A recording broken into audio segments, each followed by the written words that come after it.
At school, some of the girls would roll their skirts up over their knees, but I was afraid. I was afraid I'd get caught.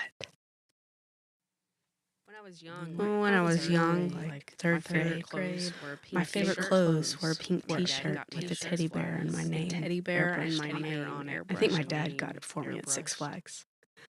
We had season passes, and one time we rode the cliffhanger like 10 times in a row. 10 times. I'd wear that T-shirt with these corduroy pants that were wear the T-shirt green, as we called it in the 80s. And the pants had little X's and O's embroidered on the back pockets. I'd have wore that outfit every day. I'd have wore that outfit every day if they'd have let me.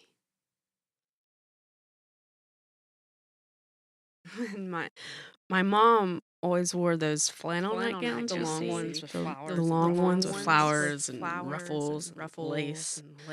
And when we go to the farm at Christmas, she'd stand in front of the gas heater with the back end of her gown raised up over her butt so she could warm it by the fire.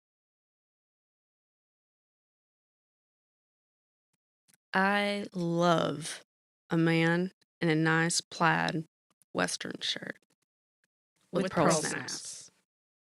It's my papa's uniform, long sleeves in the winter, short in the summer.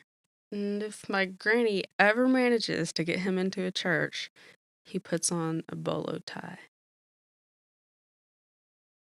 In third grade, I had this amazing winter jacket that was reversible. Light blue on one side and royal blue on the other. The yoke was quilted into little raised squares, and I loved to pretend that I was typing on them. And at school, I would hide underneath it at my desk and look at the light filtering through the fibers. In high school, I hung out with a boy who always wore T-shirts with characters from cereal boxes on them. It was against both of our respective religions to date each other.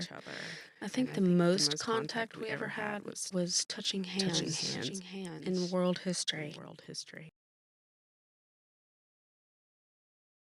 I got married when I was 22. In the living room of my grandparents' 2-bedroom farmhouse. I wore a mauve dress I'd gotten for $12.99. And my sister and I cooked all morning, and somehow, between cooking and walking down the aisle, a 10-foot paneled hallway, I managed to get ham juice down the front of the dress. Guess it's a good thing. Guess it's a good thing I didn't wear white. I love food, and I hate exercise. I can totally see myself giving up one day, wearing frumpy sweaters or sweatshirts with my dog's picture on them. Hell, my favorite shirts now are this hideous, oversized striped thing from the thrift store and a huge paint-splattered sweatshirt from when I volunteered at the women's clinic years ago. The summer before 6th grade, my parents took us to the Gulf Coast. There's a group picture of us lined up. I'm wearing a purple dress with little flowers on it. And you can really see my scoliosis. It was right before my first back surgery, and the dress is twisted and misshapen. I look really uncomfortable.